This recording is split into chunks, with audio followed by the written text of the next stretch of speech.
suis votre fils Bertrand Zibabaro. Une fois de plus, je me retrouve ici à Washington. Donc, je voudrais apporter un ou deux petits démentis. Je voudrais d'abord que le peuple gabonais comprenne exactement ce qui s'est passé. La main tendue d'Ali Bongo est une main qui lui a été imposée. Je me retrouve à Washington.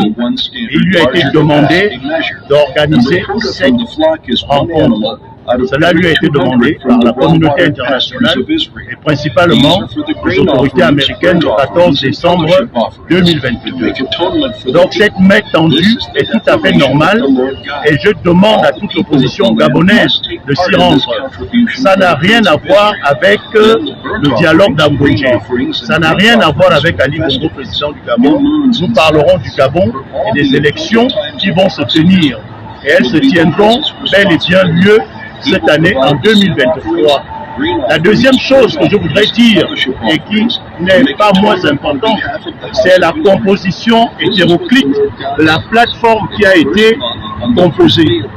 Je pense que trop longtemps, le peuple gabonais a été dupé. Le peuple gabonais a été trompé. Et lorsque je vois la composition de ce groupe, moi Bertrand Zibabaro, je ne mettrai pas mes pieds là-dedans. Je garderai mes contacts privilégiés que j'ai avec certaines personnalités de ce groupe, mais je n'accepterai pour rien au monde que ceux qui viennent dans cette opposition pour se faire remarquer, pour faire des atalapous, pour demain repartir vers ce qu'ils ont promis, je ne l'accepte pas. Autant je n'ai pas accepté la main tendue d'Ali Bongo, des 6 ans de prison que j'ai fait.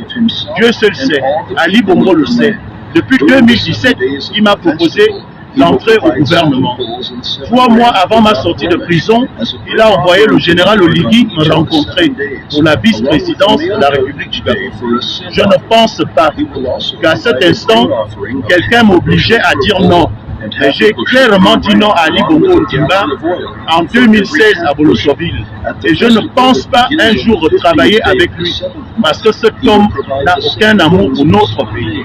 Je me bats corps et âme pour que la démocratie, pour que celui qui gagnera la prochaine élection, puisqu'elle est actée, puisse enfin siéger au palais du bord de mer, qui, je vous le rappelle, est la propriété du Gabon. Quant à ce qui me concerne, je préférerais aller planter mes bananes à Bolosoville, mon igname à Lekoni, aller laver les voitures à la gare routière, que de m'asseoir avec certaines personnes aujourd'hui qui composent l'ossature de la plateforme. Ces personnes nous ont trahis depuis trop longtemps. Peuple gabonais, il faut être vigilant. Il y aura une élection, mais il ne faut pas qu'elle se passe avec n'importe qui. N'importe qui peut aller assister à cette table ronde. Mais pour vos stratégies, j'en appelle à Paulette Musambo, Jacques Adiaeno, Edmond Okembele et tout le reste. Baro Chambrier, soyez vigilants parce que vous avez volontairement une fois de plus mis le verre dans le fruit. Vous avez mis les crabes ensemble et attention, le peuple ne l'accepterait pas. Je suis Bertrand Zibabaro, affectueusement appelé le Nobaba, le Nyamoro, l'Ivunda, le Koulou, le Jim, le Répé, tous ces noms c'est moi. Je suis votre fils, je vous appelle de Washington, où une fois de plus j'ai été appelé pour que nous continuions de nous battre pour la démocratie dans le Gabon.